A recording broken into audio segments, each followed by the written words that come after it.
This is Cooking Can Be Fun with Eldene. Today we will be making Italian fig cakes. I have earlier prepared the filling and the dough, and I've placed the dough in the refrigerator so it would be chilled, and that way it works better. So I'll take a rolling pin and you will begin making it about 3 inches by 17 inches. Because it's chilled, it takes a little longer, but it will be easier to make the shaping once you put the Italian.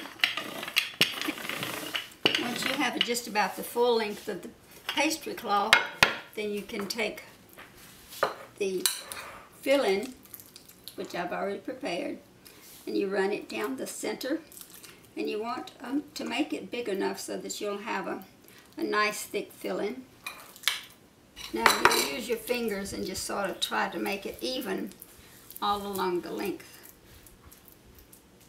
Okay, then your fingers are sticky, so you need to wipe them off before you proceed with the crust. Sometimes it makes it easier to use the pastry cloth and bring it up to meet each other. Can't see what I'm doing, but actually you're just bringing it to meet itself. And this is easier to work with since it has been refrigerated. You can do it right after you make it, but it's not as easy to work with. You don't really want to touch the pastry any more than you need to, because you want to keep it cold, and it's more tender if you don't touch it too much, but you will have to close up the edges. This time you can cut the entire roll in half and set aside a portion of it. Then you come back and you extend this and make it longer. Then you mash down the tops. Then you can form it into separate sections on the diagonal.